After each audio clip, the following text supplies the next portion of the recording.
ചൂട് കാരണം മാറിയിരുന്ന് വിശ്രമിച്ചിരുന്ന് സന്തോഷത്തോടെ ഇരുന്ന തൊഴിലാളികളാണ് കോൺക്രീറ്റ് പാളി വീണ് മരിച്ചത് എന്ന വാർത്ത അത്യന്തം സങ്കടകരമാണ് എല്ലാവർക്കും. അപകടത്തിൽ മരിച്ച തൊഴിലാളികളുടെ കുടുംബങ്ങൾക്ക് സർക്കാർ എത്രയും വേഗം തന്നെ ധനസഹായം പ്രഖ്യാപിക്കണം. ഇന്നത്തെ അനുഭവം എല്ലാ തദ്ദേശ സ്ഥാപനങ്ങൾക്കും ഒരു പാഠമാണ്. ഫിറ്റ്നസ് പോലും ഇല്ലാത്ത കെട്ടിടത്തിൽ വ്യാപാരം നടത്താൻ ലൈസൻസ് എങ്ങനെ അനുവദിച്ചു എന്നതിലും അന്വേഷണം വേണം. കോഴിക്കോട് ഇന്ന് അപകടത്തിൽപ്പെട്ട കെട്ടിടം പൊളിച്ചു നീക്കണമെന്ന നിർദ്ദേശം അട്ടിമറിക്കപ്പെട്ടുവെന്ന വാർത്തകളും ഗൗരവത്തോടെ തന്നെ കാണണം. ആരാണോ ഇത്തരം നിർദ്ദേശങ്ങൾ അട്ടിമറിച്ചത് അവരുടെ പേരിൽ കൃത്യമായ നിയമ നടപടി സ്വീകരിക്കുകയും വേണം. കെട്ടിടം അപകടാവസ്ഥയിലാണെന്ന് നേരത്തെ തന്നെ റിപ്പോർട്ടുകൾ ഉണ്ടായിട്ടും പൊളിച്ചു നീക്കാൻ കഴിയാത്ത കോർപ്പറേഷനും ഈ സംഭവത്തിൽ നിന്ന് ഒഴിഞ്ഞുമാറാനാകില്ല.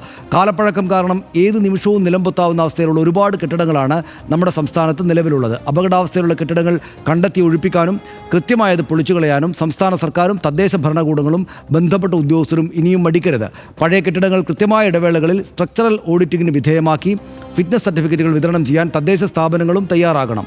കെട്ടിടം അപകടകരമാണെന്ന് കണ്ടാൽ അത് പൊളിച്ചു നീക്കാനോ അറ്റകുറ്റപ്പണി നടത്താനോ അധികൃതർ ഉടനടി തന്നെ തീരുമാനം എടുക്കേണ്ടതുണ്ട്.